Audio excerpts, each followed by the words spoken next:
Examples of unhealthy merging in unhealthy relationships looks like these. Giving up any form of authentic personal self-expression because the person that you're in a relationship with doesn't like it. They might say that you shouldn't act that way or you shouldn't do that because it's bad. But bad in and of itself doesn't really say anything, it's just black or white thinking. Maybe, for instance, you've been an artist and the person that you're with learned a belief, probably from their parents, that you'll never get anywhere as an artist. So what do? They project that onto you, violating your boundaries.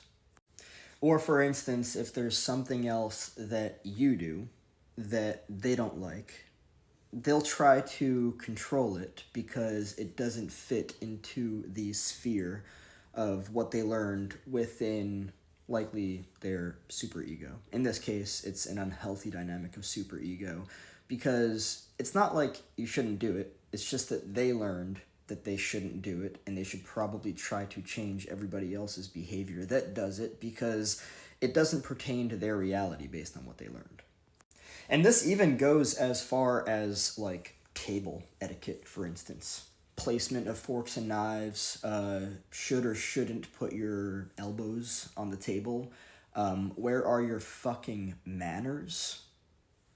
Neurotically shaming you or guilting you for apparent underdevelopment of who you are as a person. Because this is what people have even unconsciously, subconsciously agreed to collectively as a society. Even the clothes that you choose to wear, that is authentic personal self-expression. And let's think about all the times that in childhood, parents control what their children wear. They actually teach them that wearing certain clothing is naughty. Oh, it's naughty to wear that. You shouldn't wear that. Don't wear that. Change your clothes. Change your outfit. Rather than allowing the child to develop with confidence in making their own decisions. So then what do people do in adulthood?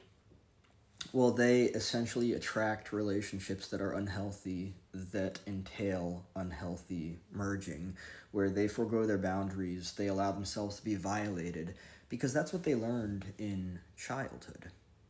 And the reason why I bring this up is because this has been so normalized in unhealthy relationships. This is essentially a normal dynamic in unhealthy relationships because this is the way that unhealthy relationships work. Unhealthy relationships are boundary violating. Unhealthy relationships are controlling. That's literally the way that it works.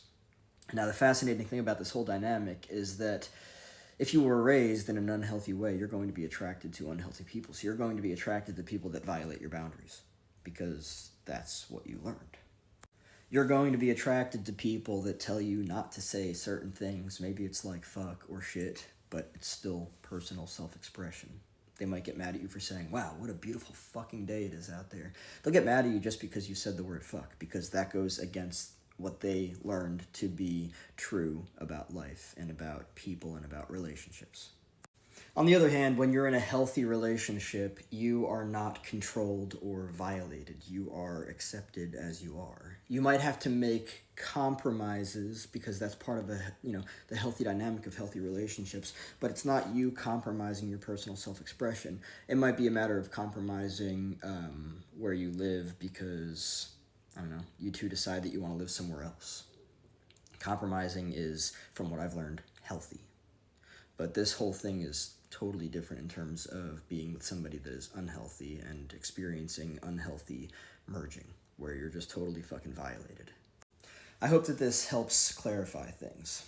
Let me know if you have any other questions.